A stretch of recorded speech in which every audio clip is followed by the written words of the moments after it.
Hello everyone, welcome back to Unnat classes. I hope आप सभी की एग्ज़ाम की तैयारी बहुत अच्छी चल रही होगी, क्योंकि इसी महीने रीट की एग्ज़ाम है। 27 और 28 फरवरी को दोनों लेवल फर्स्ट और लेवल सेकंड दोनों की एग्ज़ाम है। तो ये जो वीडियो है बाल विकास एवं शिक्षा शास्त्र, ये लेवल फर्स्ट और लेवल सेकंड दोनों के लिए ही बहुत महत्वपूर्ण है। जो मॉडल टेस्ट पेपर है ये नवीनतम पाठ्यक्रम पर आधारित है। सभी प्रश्न एग्जाम की दृष्टि से बहुत ही महत्वपूर्ण है। तो आपकी ऐसे मान लीजिए कि आपने जो तैयारी की है ये उसका रिवीजन आप मान सकते हैं। तो इसके लिए आप चैनल के साथ जुड़े रहिएगा, और पहले भी मॉडल टेस्ट पेपर चैनल पे अपलोड है, अगर वो आपने नहीं देखे हैं तो उनका लिंक भी डिस्क्रिप्शन बॉक्स में दिया गया है। चैनल के साथ जुड़े रहने के लिए आपको क्या करना होगा, चैनल को सब्सक्राइब करना होगा, बेल आइकन को भी प्रेस कर लीजिएगा, जिससे कि सबसे पहले नोटिफिकेशन आपको मिल सके। वीडियो को लाइक करना है और अपने फ्रेंड्स के साथ इसे शेयर ज़रूर करना है। कमेंट बॉक्स में अपने स्कोर ज़रूर बताने हैं कि आपके कितने स्कोर बन रहे हैं, क्योंकि इससे आपका आइडिया हो जाएगा कि आपको कितने क्वेश्चन सही आ रहे हैं और एग्ज़ाम की तैयारी आपकी कैसी है। तो देखिए, एक model test paper, mock test, test series, कुछ भी आप इसे कह सकते हैं। पहला प्रश्न है हमारा, जीववाद संज्ञानात्मक विकास सिद्धांत की किस अवस्था में पाया जाता है? तो देखिए, जीववाद यानी कि क्या होता है? एनिमिज्म। एनिमिज्म जो होता है जीववाद होता है। जीववाद की जो संकल्पना है वो जीन पियाजे के संज्ञानात्मक अवस्था की पूर्व संक्रियात्मक अवस्था है, उसमें जीववाद का विवरण मिलता है। जीववाद से मतलब क्या होता है? तो देखिए, जीववाद यानी जो बालक है वो सजीव और निर्जीव वस्तुओं में भेद नहीं कर पाता है। वो निर्जीव वस्तुओं को भी सजीव मान लेता है, जैसे कार, पंखा, हवा, बादल, इन सभी को वो सजीव मान लेता है। तो वही जीववाद है, वही एनिमिज्म है। ये जीन पियाजे की संज्ञानात्मक अवस्था की पूर्व संक्रियात्मक अवस्था में ये पाया जाता है। तो इसका राइट आंसर होगा option number B. Next question देखते हैं, शेल्डन का व्यक्तित्व वर्गीकरण किस पर आधारित है? तो बिल्कुल देखिए, शेल्डन ने जो है अपने व्यक्तित्व का वर्गीकरण दिया था, वो शरीर गठन के आधार पर इन्होंने व्यक्तित्व का वर्गीकरण किया था। शेल्डन ने व्यक्तित्व का वर्गीकरण शरीर गठन के आधार पर 3 प्रकार का बताया था, 3 प्रकार से इसका वर्गीकरण किया था। पहला इन्होंने बताया था, देखिए जो मैं बोल रही हूँ उसको आप ध्यान से सुनिएगा। पहला वर्गीकरण उन्होंने गोलाकार बताया था, गोलाकार। गोलाकार को इन्होंने नाम क्या दिया था? गोलाकार को दिया था एंडोमॉर्फी। एंडोमॉर्फी नाम दिया था गोलाकार को। तो देखिए, टर्म्स जो हैं आपको ध्यान में रखनी है, गोलाकार, एंडोमॉर्फी। अब दूसरा टर्म बताया था आयताकार। आयताकार, जिसे उन्होंने क्या कहा था? इन्होंने कहा था मेसोमॉर्फी। तो आयताकार को क्या बोला था? मेसोमॉर्फी। थर्ड इन्होंने क्या, कौन सा टर्म बताया था? थर्ड बताया था लंबकाय। लंबकाय, जिसे इन्होंने क्या कहा था? तो लंबकाय को इन्होंने बताया था क्या? एक्टोमॉर्फी। एक्टोमॉर्फी। तो देखिए, ये तीनों आपको ध्यान में रखने हैं। कई बार क्या होता है कि ये भी क्वेश्चन पूछ लिया जाता है, आयताकार को उन्होंने क्या बताया? तो देखिए, गोलाकार को एंडोमॉर्फी, आयताकार को मेसोमॉर्फी और लंबकाय को एक्टोमॉर्फी इन्होंने बताया है। किसने? शेल्डन ने। शरीर गठन के आधार पर इन्होंने व्यक्तित्व का वर्गीकरण किया है, 3 प्रकार के बताए हैं। नेक्स्ट क्वेश्चन देखते हैं। देखिए, बुद्धि लब्धि ज्ञात करने का सूत्र। तो ये देखिए, रीट की जो 2022 में एग्जाम हुई थी उसमें भी ये क्वेश्चन पूछा गया था। सेकंड ग्रेड की एग्जाम थी उसमें भी पूछा गया, फर्स्ट ग्रेड में भी पूछा गया। काफ़ी सारी एग्जामों में ये क्वेश्चन मोस्टली पूछा ही जाता है, तो ये तो आपको आना चाहिए। तो देखिए, बुद्धि लब्धि ज्ञात करने का सूत्र जो है वो 1916 में विलियम स्टर्न के द्वारा स्पष्ट रूप से दिया गया था। विलियम स्टर्न ने जो बुद्धि लब्धि का सूत्र बताया था, उन्होंने कहा बुद्धि लब्धि यानी IQ इक्वल टू मानसिक आयु यानी MA। मानसिक आयु मतलब मेंटल एज, डिवाइड बाय नीचे इक्वल में बटे वास्तविक आयु यानी कि CA। CA मतलब जो वास्तविक आयु है, CA मल्टीप्लाई 100। तो इसमें राइट आंसर अगर देखें तो ऑप्शन नंबर ए इसका राइट आंसर हो जाएगा। मानसिक आयु बटे वास्तविक आयु मल्टीप्लाई बाय 100 जो है वो IQ यानी बुद्धि लब्धि का वास्तविक सूत्र है। अगला प्रश्न है, पिछड़े बालक वह हैं जो अपनी आयु के अन्य विद्यार्थियों की तुलना में उल्लेखनीय शैक्षिक कमजोरियां प्रदर्शित करता है, ये कथन किसका है? तो देखिए, ये कथन पिछड़े बालक वह हैं जो कि अपनी आयु के अन्य विद्यार्थियों की तुलना में उल्लेखनीय शैक्षिक कमजोरी प्रदर्शित करते हैं। ये कथन जो दिया था, ये कथन शोनल का कथन है। शोनल ने ये परिभाषा पिछड़े बालकों की परिभाषा दी थी। वहीं सीरियल बर्ड की भी परिभाषा पिछड़े बालकों के रूप में आती है। तो देखिए, उन्होंने जो परिभाषा दी थी वो ये थी कि पिछड़ा बालक वह होता है जो अपने विद्यालय जीवन के मध्य में अपनी कक्षा से नीचे की कक्षा के उस कार्य को नहीं कर पाता है जो उसकी आयु के बालकों के लिए सामान्य है, परंतु वो क्या करता है, अपनी कक्षा से नीची कक्षा के कार्य भी नहीं कर पाता है। तो ये जो परिभाषा पिछड़े बालकों की दी थी, ये दी थी सीरियल बर्ड ने। तो ये दोनों परिभाषाएं आपको ध्यान में रखनी है। अगला प्रश्न देखते हैं, विकास एवं अभिवृद्धि के संदर्भ में असत्य कथन का चयन करना है। विकास एवं अभिवृद्धि के संदर्भ में, तो देखिए, विकास वो अभिवृद्धि में डिफरेंस होता है। अभिवृद्धि मात्रात्मक होती है जबकि विकास मात्रात्मक और गुणात्मक दोनों होते हैं। तो पहला तो ये विकास एक पक्षीय है जबकि अभिवृद्धि बहुपक्षीय है। तो देखिए, ये अगर हम देखें तो ये गलत हो जाएगा, क्योंकि विकास जो है वो बहुपक्षीय होता है और अभिवृद्धि जो होती है वो एक पक्षीय होती है। तो ये उल्टा हो गया है, ध्यान में रखना है। विकास बहुपक्षीय यानी शारीरिक, मानसिक, सामाजिक, संवेगात्मक, नैतिक, भाषाई, गामक, बहुत से उसमें परिवर्तन होते हैं। तो विकास जो होता है वो बहुपक्षीय परिवर्तन होता है और जो अभिवृद्धि होती है, अभिवृद्धि एक पक्षीय शारीरिक परिवर्तन जो होता है वो अभिवृद्धि होती है। तो पहला ही इसमें असत्य ही पूछा है। तो मैं आपको हर वीडियो में बताती हूँ, आपको ये ध्यान में रखना है क्वेश्चन में पूछा क्या गया है, क्योंकि इस बार जो रीट की एग्जाम है उसमें नेगेटिव मार्किंग है। तो क्वेश्चन को ध्यान से पढ़ना है। तो बिल्कुल पहला ही इसमें गलत हो जाएगा, बाकी और पॉइंट सही हैं तो वो भी आपको ध्यान में रखना है। कई बार ये भी पूछ लिया जाता है इनमें परिवर्तन दोनों में क्या डिफरेंस है। तो विकास में अभिवृद्धि शामिल है, बिल्कुल विकास में जो है अभिवृद्धि शामिल होती है। अभिवृद्धि जो है मापन योग्य होती है, बिल्कुल अभिवृद्धि मापन योग्य होती है। विकास सतत प्रक्रिया है, तो ये भी एकदम सही है। और भी मैं आपको बता देती हूँ, अभिवृद्धि जो होती है वो केवल मात्रात्मक होती है और जो विकास होता है वो मात्रात्मक और गुणात्मक दोनों होता है। उसी के साथ में जो विकास है वो सतत रूप से जीवन पर्यंत चलता है और अभिवृद्धि होती है जो एक निश्चित आयु यानी परिपक्वता की अवस्था तक ही होती है। तो काफ़ी सारे डिफरेंस होते हैं दोनों में। विकास का प्रारंभ जो होता है वो अभिवृद्धि से पहले शुरू हो जाता है। अभिवृद्धि केवल रचनात्मक परिवर्तन और विकास में क्या होता है, विनाशात्मक परिवर्तन भी होते हैं। तो विकास और अभिवृद्धि में काफ़ी सारे डिफरेंस होते हैं। अगला प्रश्न देखते हैं, जब पूर्व में सीखे गए कौशल या विषय वस्तु से नए कौशल या विषय वस्तु को सीखने में बाधा पहुंचती है तो इसे क्या कहा जाता है? तो देखिए, पूर्व में सीखे गए कौशल या विषय वस्तु से जो नई विषय वस्तु या कौशल हम सीखते हैं उसमें जो बाधा उत्पन्न होती है उसे ऋणात्मक या नकारात्मक अधिगम अंतरण कहते हैं। मतलब पहले किसी कौशल को सीखा और फिर नए किसी कौशल को सीख रहे हैं तो उसमें जो हमें बाधा उत्पन्न होती है वो होती है ऋणात्मक या फिर नकारात्मक। जैसे दाएं हाथ से काम करने का अभ्यास, हम बाएं हाथ से काम करने में हमें जो बाधा उत्पन्न होती है ना, कोई राइट हैंड से लिखता है कोई लेफ्ट से, तो उसमें बाधा उत्पन्न होती है। तो यही होती है नकारात्मक या फिर आप ऋणात्मक इसे कह सकते हैं।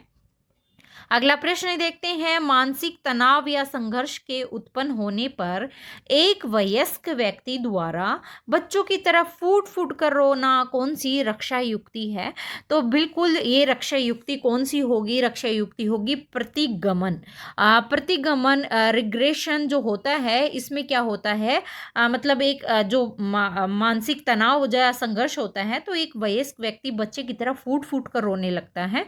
मतलब वो पीछे पीछे की ओर लौटना उसमें आता है कि पहले की चीज़ों को याद करके रोता है। इसमें व्यक्ति तनाव या संघर्ष के समाधान के बाल्यावस्था के व्यवहार को ये अपनाता है। तो ये रक्षा युक्ति कौन सी है? प्रतिगमन यानी रिग्रेशन जो होती है ये इसमें आती है। इसमें अगर हम देखें जैसे कोई किशोर बालक है वो घुटनों के बल चलता है या फिर माँ की गोद में छिप जाता है, तो ये भी प्रतिगमन ही रक्षा युक्ति है। तो राइट आंसर इसका होगा option number A. Next question देखते हैं, निम्नलिखित में से कौन सा एक जन्मजात प्रेरक नहीं है पूछा है। तो देखिए जन्मजात प्रेरक कौन सा नहीं है, तो मैस्लो ने जो है ना वो जो प्रेरक है उनको किसने? मैस्लो ने। तो ये देखिए आप ध्यान में रखिएगा, मैस्लो ने प्रेरक को दो भागों में बांटा है। एक बांटे हैं जन्मजात प्रेरक, जन्मजात, और एक है अर्जित प्रेरक। तो जन्मजात प्रेरक क्या होते हैं? जो व्यक्ति के जन्म से ही पाए जाते हैं, जिनके अभाव में प्राणी का जो है जीवन संभव ही नहीं है, वो होते हैं जन्मजात प्रेरक। जैसे कि कौन कौन से? जैसे भूख हो गई, प्यास हो गई, नींद हो गई, मलमूत्र त्याग हो गए, ये सभी जन्मजात प्रेरक हैं। उसी के साथ में अर्जित प्रेरक कौन से होंगे? मैस्लो ने अर्जित प्रेरक कौन से बताए? वे प्रेरक जो व्यक्ति अपने जीवन काल में अर्जित करता है, जिन्हें वह स्वयं सीखता है, जैसे कि रुचि, आदत हो गई, प्रतिष्ठा हो गई, ये सभी चीजें कौन सी होंगी? अर्जित प्रेरक में आती है। तो जन्मजात प्रेरक नहीं है पूछा है, तो मैं हर क्वेश्चन में आपको बताती हूँ, ध्यान से पढ़ना है। नहीं पूछा है, बिल्कुल काम जो है वो भी कौन सा प्रेरक है? जन्मजात प्रेरक है। प्यास भी जो है जन्मजात प्रेरक है, और मलमूत्र त्याग भी जन्मजात प्रेरक है। परंतु जो प्रतिष्ठा है वो कौन सा प्रेरक है? वो अर्जित प्रेरक है। तो इसका राइट आंसर कौन सा होगा? ऑप्शन नंबर डी इसका राइट आंसर होगा। नेक्स्ट क्वेश्चन देख लेते हैं, प्रतिभाशाली बालक की बुद्धि लब्धि यानी IQ होती है। तो बिल्कुल प्रतिभाशाली बालक की जो यानी प्रतिभाशाली बालक कौन? जैसे गिफ्टेड चाइल्ड जिसे कहते हैं। गिफ्टेड चाइल्ड कौन होंगे? जो वे बालक जो अपनी प्रखर बुद्धि के कारण पाठ्यक्रम जो होता है उसको निश्चित समय से पहले ही मतलब पूरा कर लेता है, सीख जाता है, वो बालक होते हैं प्रतिभाशाली बालक। तो प्रतिभाशाली बालक की बुद्धि लब्धि जो टर्मन ने बताई है, टर्मन ने प्रतिभाशाली बालक की बुद्धि लब्धि 140 या उससे भी अधिक बताई है। टर्मन ने प्रतिभाशाली बालक की बुद्धि लब्धि। तो राइट आंसर डी हो जाएगा। अगला क्वेश्चन है, पावलाव के अनुसार सीखने का आधार है।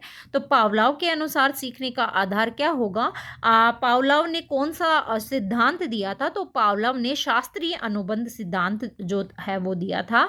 शास्त्रीय अनुबंध सिद्धांत किसके द्वारा दिया गया? पावलाव के द्वारा दिया गया था। तो पावलाव थे कौन? तो पावलाव एक रूसी वैज्ञानिक थे, क्योंकि ये क्वेश्चन पूछ लिए जाते हैं इसलिए मैं आपको बता रही हूँ। रूसी वैज्ञानिक थे और एक शरीर शास्त्री थे। ये क्वेश्चन तो पूछा भी गया है कि पावलाव कौन थे? जीव शास्त्री, शरीर शास्त्री, कौन थे? तो शरीर शास्त्री थे, रूसी वैज्ञानिक थे। और इन्होंने सिद्धांत कौन सा दिया था? शास्त्रीय अनुबंध का सिद्धांत इन्होंने दिया था। इन्होंने क्या किया था? इन्होंने किस पर ये प्रयोग किया था? तो इन्होंने एक कुत्ते के ऊपर प्रयोग किया था, उसकी लार ग्रंथि के ऊपर प्रयोग किया था। प्रतिपादन इसका कब किया गया था? तो इस जो सिद्धांत है इसका प्रतिपादन 1904 में इनके द्वारा किया गया था। पावलोव ने क्या किया था? सीखने का आधार है वो किसे माना था? अनुबंध को माना था। अनुबंधन को माना था। ये देखिए, ये अनुबंधन दो जगह हो गया है, तो इसमें अनुबंधन को माना था इन्होंने। तो इसको कट कर देते हैं। ऑप्शन नंबर किसी को भी आप मान सकते हैं, ऑप्शन नंबर सी इसका राइट आंसर हो जाएगा। दो सेम आ गए हैं, तो बिल्कुल अनुबंधन को पावलाव ने जो है इसका आधार माना था। इसमें क्या था? उद्दीपक और अनुक्रिया के मध्य एक संबंध पाया जाता है, जो कि क्या होता है? बार बार उत्तेजना या फिर आप उद्दीपक भी इन्होंने कहा था, वो एक जैसी ही अनुक्रिया प्राप्त होती है, तो व्यवहार में स्थायित्व आता है इसके कारण। तो अनुबंधन को पावलाव ने है वो सीखने का आधार माना था, अनुबंधन को। तो राइट आंसर हो जाएगा option number C. Next question देख लेते हैं, निम्नलिखित में से कौन सी प्रारंभिक बाल्यावस्था की एक विशेषता नहीं है? अब दोबारा नहीं पूछा है, तो प्रारंभिक बाल्यावस्था वैसे मोस्टली हम देखें तो कितने वर्ष की अवस्था होती है, तो 2 से लेकर के 6 वर्ष का जो आयु होती है वो प्रारंभिक बाल्यावस्था के उसमें आती है। तो प्रारंभिक बाल्यावस्था में कौन सा प्रारंभ विशेषता नहीं है पूछा है। तो प्रारंभिक बाल्यावस्था की विशेषता क्या क्या हो सकती हैं, जैसे कि प्राक स्कूल जो अवस्था है वो प्रारंभिक बाल्यावस्था की अवस्था है। उसी के साथ में टोली की अवस्था भी प्रारंभिक बाल्यावस्था की अवस्था है। अनुकरणीय प्रवृत्ति भी है, प्रारंभिक बाल्यावस्था की अवस्था है। खिलौनों की खेलने की अभिरुचि भी क्या है, प्रारंभिक बाल्यावस्था की अवस्था है। तो लेकिन अस्पष्ट व्यक्ति की स्थिति जो होती है वो प्रारंभिक बाल्यावस्था की विशेषता नहीं है। ये आप किशोरावस्था की विशेषता इसे कह सकते हैं, किशोरावस्था की विशेषता है ये। तो इसका right answer option number C हो जाएगा। नेक्स्ट क्वेश्चन है, विकासात्मक पाठ का संप्रत्यय किसने दिया था। तो विकासात्मक पाठ का संप्रत्यय दिया गया था हेविंगहर्स्ट के द्वारा दिया गया था। डेवलपमेंट टास्क जो है विकासात्मक पाठ, इसका संप्रत्यय हेविंगहर्स्ट के द्वारा दिया गया था। इसमें इन्होंने क्या बताया था कि प्रत्येक समाज में जो बालक है वो एक विशेष उम्र या फिर अवस्था में एक खास तरह के कौशल को या फिर व्यवहार में तेजी से वो सीखता है, यानी जैसे उसकी आयु होती है उसी के आधार पर वो कुछ नई नई सामाजिक सांस्कृतिक व्यवहारों को वो सीखता है, जल्दी सीख लेता है। तो यही हेविंगहर्स्ट ने बताया था कि सामाजिक प्रत्याशा जो होती है वो विकासात्मक पाठ की संज्ञा इन्होंने दी है। हेविंगहर्स्ट ने बताया है विकासात्मक पाठ यानी डेवलपमेंट टास्क किसके द्वारा, हेविंगहर्स्ट के द्वारा दिया गया। अगला प्रश्न देखते हैं, निम्नलिखित में से कौन सा व्यक्तित्व का जैविक निर्धारक नहीं है पूछा है। तो व्यक्तित्व का जैविक या फिर आनुवांशिक निर्धारक भी कह सकते हैं। तो व्यक्तित्व का जैविक या फिर आनुवांशिक निर्धारक में कौन कौन सी आते हैं। तो शारीरिक संरचना जो है वो इसके अंतर्गत आती है, आनुवांशिक या जैविक निर्धारक होता है। अंतःस्रावी ग्रंथियां भी आती हैं। जन्म चक्र जो होता है वो जन्म चक्र जैविक या आनुवांशिक निर्धारक में नहीं आता। ये पर्यावरणीय जो निर्धारक होते हैं, व्यक्ति के पर्यावरणीय निर्धारक, उसके अंतर्गत आता है। जन्म चक्र हो गया, माता पिता, परिवार, आस पड़ोस, विद्यालय, मित्र मंडली, समाज, ये सभी किसके अंतर्गत आते हैं, ये व्यक्ति के पर्यावरणीय निर्धारक के अंतर्गत आते हैं। जैविक या फिर आनुवंशिक निर्धारक में शारीरिक संरचना आ गई, अंतःस्रावी ग्रंथियां आ गई, स्नायु मंडल आ गया। तो ये सभी किसके हैं, ये तो जैविक के हैं, परंतु इसमें पूछा क्या गया है, नहीं है। तो बिल्कुल जन्म चक्र जो है वो पर्यावरणीय निर्धारक है। तो option number B right answer हो जाएगा। नेक्स्ट क्वेश्चन देखते हैं, निम्नलिखित में से कौन सी पुनर्बलन अनुसूची उच्चतम अनुक्रिया दर को उत्पन्न करती है। तो कौन सी उत्पन्न करती है, एक निश्चित अंतराल पुनर्बलन अनुसूची। तो ये तो इसमें अनुसूची उच्चतम क्रिया दर को उत्पन्न करती है, नहीं होगा। परिवर्तनीय अंतराल पुनर्बलन अनुसूची, ये भी नहीं होगी। देखिए इसको जो अनुक्रिया जो अनुसूची उच्चतम अनुक्रिया दर को उत्पन्न करती है वो होती है परिवर्तनीय अनुपात पुनर्बलन अनुसूची। तो ये ऑप्शन नंबर डी में दिया गया है। ये अनुसूची में अनुक्रिया की दर है वो सबसे अधिक होती है। इस अनुसूची में क्या होता है कि पुनर्बलन प्रदान करने की जो अनुक्रियाओं की संख्या जो होती है वो निश्चित नहीं होती है। प्रयोगकर्ता जो होता है वो कभी कभी 10वीं अनुसूची के बाद, कभी 5वीं अनुसूची के बाद पुनर्बलन जो है वो प्रदान करता है। तो इसमें निश्चित नहीं होती है जो अनुक्रियाओं की संख्या है वो। तो ये किस में आ गई, परिवर्तनीय अनुपात पुनर्बलन अनुसूची के अंतर्गत ये आती है। अगला प्रश्न देखते हैं, निम्नलिखित में से कौन सा सीखने का संज्ञानात्मक सिद्धांत है। तो सीखने का संज्ञानात्मक सिद्धांत किसने दिया था, क्रुथ-लेविन का अधिगम सिद्धांत है वो सीखने का संज्ञानात्मक सिद्धांत के अंतर्गत आता है। उसी के साथ में सीखने अधिगम के संज्ञानात्मक सिद्धांत में कौन कौन से आते हैं। तो इसके अंतर्गत कोहलबर्ग का जो अंतर्दृष्टि सूच अधिगम सिद्धांत है वो भी इसके अंतर्गत आता है। टोलमैन का चिन्ह अधिगम सिद्धांत भी संज्ञानात्मक सिद्धांत के अंतर्गत आता है। बांडुरा का सामाजिक जो अधिगम सिद्धांत है वो आता है, और डेविड आसुबेल का संज्ञानात्मक सिद्धांत आता है। तो मैंने आपको सभी बता दिए हैं। क्रुथ-लेविन का क्षेत्र सिद्धांत है वो सीखने का संज्ञानात्मक सिद्धांत है। तो right answer option number A हो जाएगा। नेक्स्ट क्वेश्चन देख लेते हैं। निम्नलिखित में से कौन सा निर्मितवाद का सिद्धांत या मान्यता नहीं है? तो निर्मितवाद सिद्धांत की विशेषताएं अगर हम देखें तो कौन सी इसमें मान्यता नहीं है पूछा है निर्मितवाद की। तो निर्मितवाद की विशेषताएं सिद्धांत मान्यता नहीं। ज्ञान अनुभव के आधार पर निर्मित होता है, न कि जन्मजात होता है। तो ये तो निर्मितवाद की आप विशेषता इसे कह सकते हैं कि बालक स्वयं अपने पूर्व ज्ञान या अनुभव के माध्यम से नवीन ज्ञान या समझ का निर्माण है वो सक्रिय रूप से करता है। तो ये तो एकदम सही है कि ज्ञान अनुभव के आधार पर निर्मित होता है, ना कि जन्मजात। अधिगम एक सक्रिय प्रक्रिया है। तो बिल्कुल अधिगम एक सक्रिय प्रक्रिया है। ये बाल केंद्रित उपागम है। तो ये जो है निर्मितवाद सिद्धांत की विशेषता है कि ये बाल केंद्रित उपागम है। लेकिन अधिगम करता एक खाली बर्तन के समान होता है और उसे ज्ञान भरा जाता है। तो ये इसका गलत उत्तर हो जाएगा। इसमें ये सही नहीं होगा। ज्ञान है वो पूर्व संक्रियात्मक स्कीमा का पुनर्गठन है। तो इसमें जो मार्गदर्शक की भूमिका होती है वो जैसे शिक्षक हो गया, मित्र हो गए, तो ये इसमें मार्गदर्शक की भूमिका निभाते हैं। तो निर्मितवाद का सिद्धांत मान्यता कौन सी नहीं है? ऑप्शन नंबर डी इसका राइट आंसर हो जाएगा। नेक्स्ट क्वेश्चन देख लेते हैं। अभिप्रेरणा व्यवहार को उत्पन्न करती है तथा उसे निर्देशित करती है।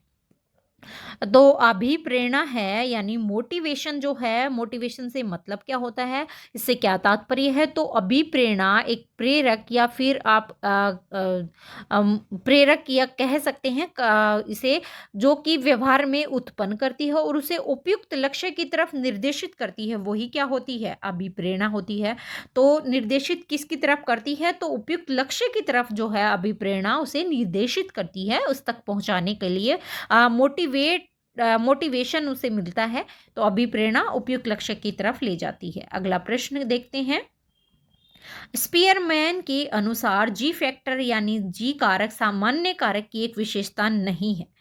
तो देखिए स्पीयरमैन है, इन्होंने क्या किया था? इन्होंने बुद्धि के द्विकारक सिद्धांत दिया था। द्विकारक सिद्धांत किसके द्वारा? स्पीयरमैन के द्वारा दिया गया था। कब?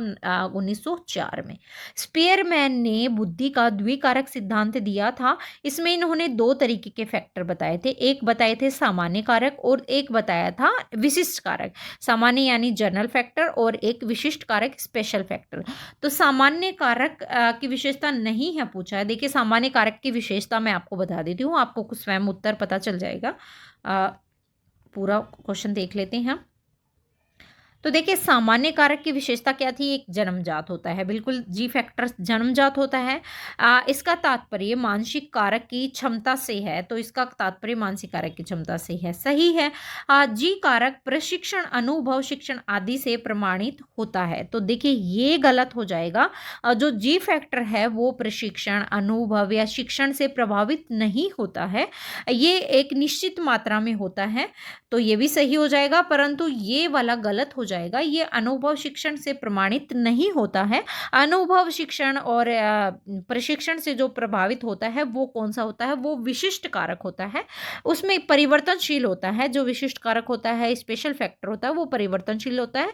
क्योंकि विशिष्ट कारक क्या होता है? अर्जित होता है। तो इसमें अनुभव शिक्षण के द्वारा ये प्रभावित होता है।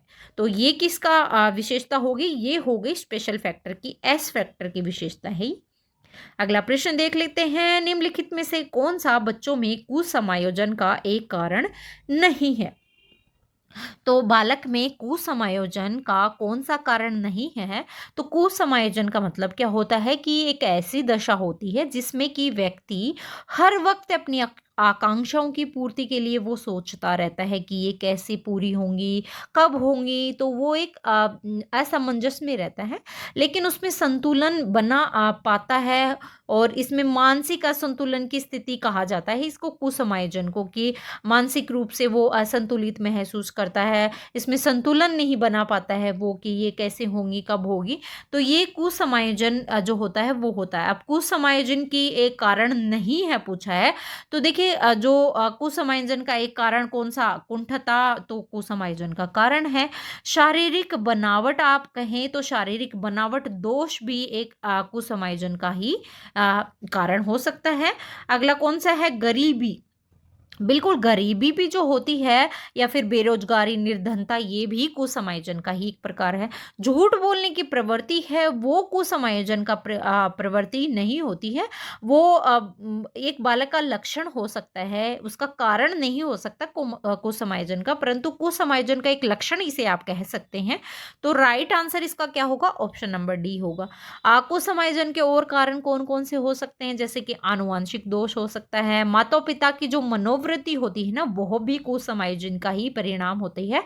मनोरंजन का अभाव होता है, नियोजन संबंधी असुरक्षा होती है, बहुत सारे कुसमायोजन के भग्न यानी परिवार जो होता है उसमें भग्न कुछ होता है, यानी अम, कुंठा होती है, निर्धनता होती है, ये सभी कुसमायोजन के प्रकार हैं, परंतु झूठ बोलना कुसमायोजन का लक्षण है, ना कि कारण। अगला प्रश्न देखते हैं। निम्नलिखित में से कौन सा कथन सत्य है, पूछा है। हर्बर्ट ने जो दिया था, हर्बर्ट का शिक्षण प्रतिमान चिंतन स्तर का है। तो हर्बर्ट का जो प्रतिपादन किया था वो बिल्कुल चिंतन स्तर यानी स्मृति स्तर का प्रतिपादन हर्बर्ट के द्वारा किया गया था।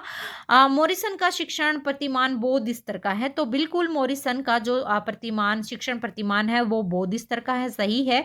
हंट का शिक्षण प्रतिमान स्मृति स्तर का है। तो बिल्कुल हंट का जो स्मृति स्तर है वो स्मृति या फिर आप चिंतन स्तर भी इसे कह सकते हैं। तो ये भी सही है। तो राइट आंसर कौन सा हो जाएगा? Option number D.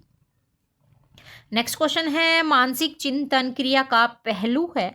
तो मानसिक चिंतन है क्रिया का पहलू है, कौन सा पहलू है? तो ज्ञानात्मक पहलू है। चिंतन मानसिक क्रिया का पहलू है, कौन सा? ज्ञानात्मक पहलू है। किसके अनुसार? रोस ने ये परिभाषा दी थी चिंतन की, कि जो चिंतन है वो मानसिक क्रिया का ज्ञानात्मक पहलू है। रोस के द्वारा बताया गया था। चिंतन एक मानसिक प्रक्रिया है जो कि व्यक्ति की समस्याओं का समाधान है वो प्रस्तुत करती है। तो चिंतन मानसिक क्रिया का ज्ञानात्मक पहलू है, रोस के द्वारा ये बताया गया था। अगला प्रश्न देख लेते हैं। क्रियात्मक अनुसंधान के संबंध में निम्न में से कौन सा कथन सही नहीं है? तो कौन सा सही नहीं होगा? ये अध्यापकों एवं शिक्षा व्यवसाय से जुड़े लोगों के द्वारा किया जाता है। तो देखिए, पहला तो अगर आप देखें तो जो क्रियात्मक अनुसंधान है वो अध्यापकों और शिक्षा व्यवसाय से जुड़े लोगों के द्वारा किया जाता है। तो ये तो सही हो जाएगा। ये विशिष्ट समस्या के समाधान के लिए किया जाता है। तो ये भी सही है। देखिए, सबसे पहले मैं आपको बता दूं क्रियात्मक अनुसंधान क्या होता है, कि जो अध्यापक होते हैं या फिर अन्य सहायक कर्मचारी की सहायता से जो आयोजित होने वाला कोई अध्ययन हो गया या फिर कोई समस्या का समाधान हो गया, वो वैज्ञानिक विधि के द्वारा या फिर व्यवहारिक समाधान के द्वारा उसमें हल किया जाता है, प्रस्तुत किया जाता है, वो क्रियात्मक अनुसंधान होता है। तो शिक्षा व्यवसाय से जुड़े लोगों के द्वारा किया जाता है, ये सही है। विशिष्ट समस्याओं के समाधान के लिए किया जाता है, तो ये भी एकदम सही है।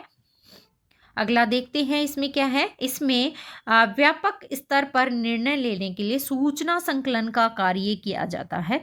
तो देखिए सॉरी, ये गलत हो जाएगा। इसमें व्यापक स्तर पर निर्णय लेने की जो है सूचना संकलन का कार्य किया जाता है, ये इसका गलत हो जाएगा। अगला क्या है, स्थानीय स्तर पर रोजमर्रा की समस्याओं के लिए समाधान के लिए क्रियात्मक अनुसंधान किया जाता है। तो रोजमर्रा की समस्याओं के समाधान के लिए क्रियात्मक अनुसंधान बिल्कुल किया जाता है। तो इसका राइट आंसर अगर देखें तो क्रियात्मक अनुसंधान की कौन सी विशेषता नहीं है, तो ऑप्शन नंबर सी हो जाएगा। क्रियात्मक अनुसंधान जो है वो समस्याओं का क्षेत्र संकुचित होता है। इसमें विकास जो है सामाजिक विज्ञानों से होता है और इसमें सामान्यकरण का कोई विशेष महत्व नहीं होता है। तो इसमें क्या होता है कि किसी समस्या का व्यवहारिक हल निकालने का प्रयास किया जाता है क्रियात्मक अनुसंधान में। तो राइट आंसर इसका नहीं पूछा है, तो सी हो जाएगा।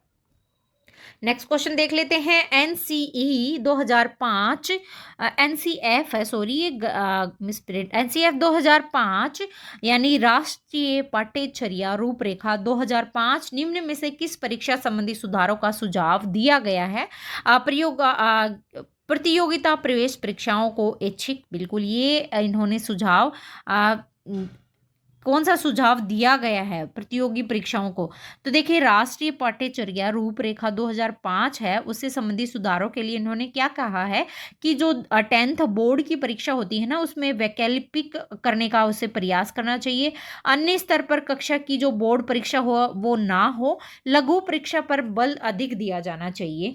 तो इसमें अगर हम देखें तो कक्षा 10 की परीक्षा है वो ऐच्छिक होनी चाहिए। बोर्ड की जो परीक्षाएं हैं वो क्या होनी चाहिए? वैकल्पिक होनी चाहिए, ऐच्छिक होनी चाहिए। तो इसका right answer option number B हो जाएगा। अगला क्वेश्चन देखते हैं।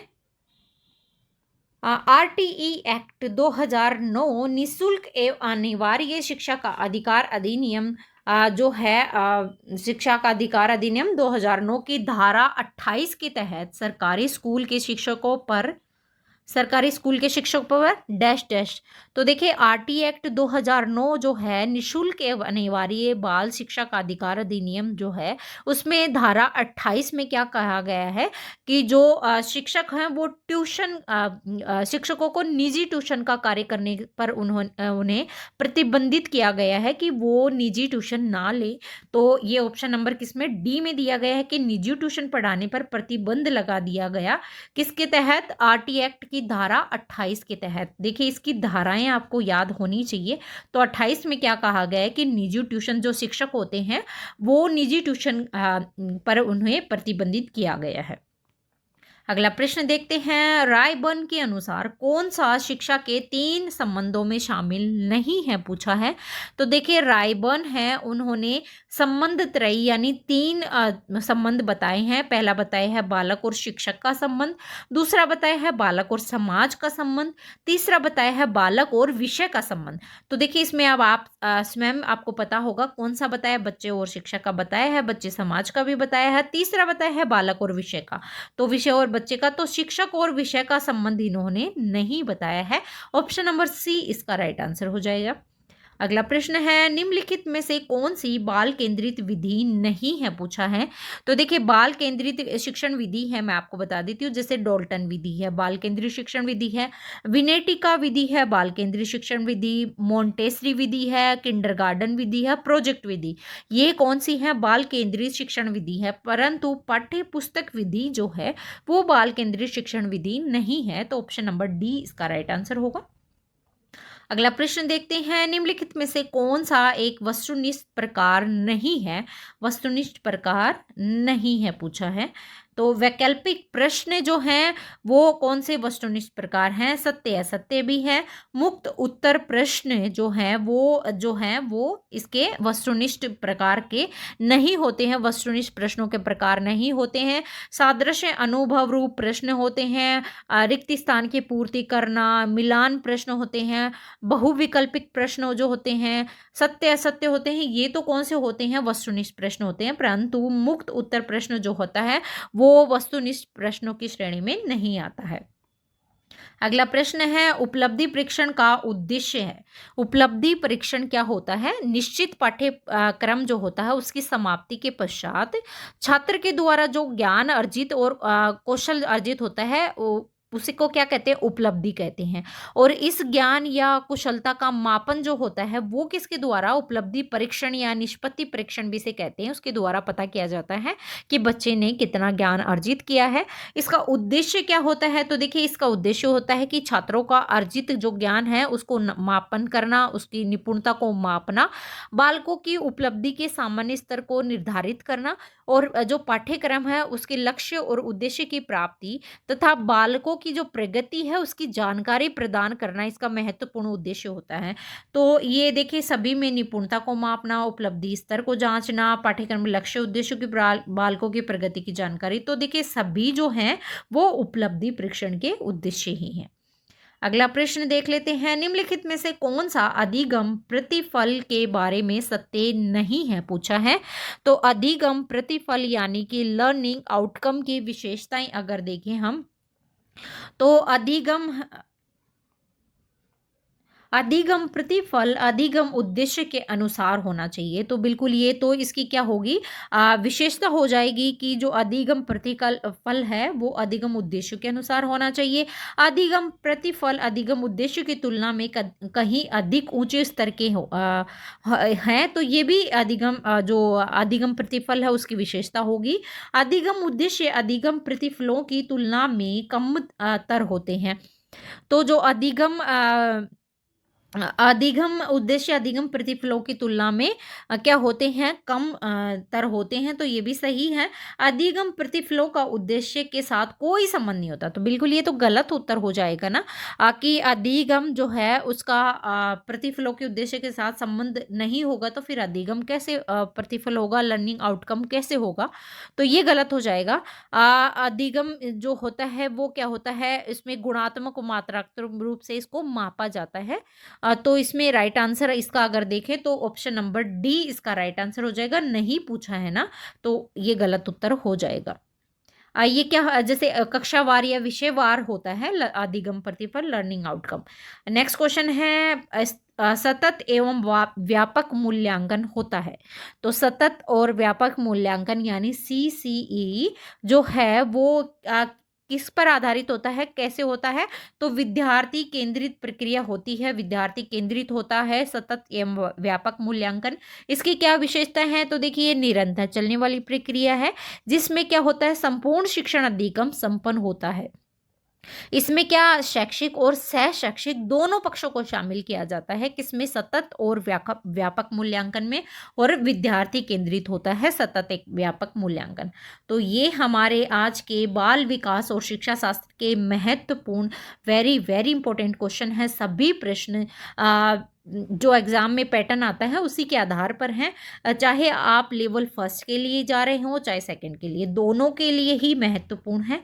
तो आप अपने स्कोर जो हैं वो कमेंट बॉक्स में बताएंगे, और अभी तक अगर चैनल को सब्सक्राइब नहीं किया है तो चैनल को सब्सक्राइब कर लीजिएगा, बेल आइकन को भी प्रेस कर लीजिएगा, और क्या करना है, वीडियो को शेयर करना है और चैनल के साथ जुड़े रहना है। अपनी तैयारी आपको ऐसे ही करते रहना है।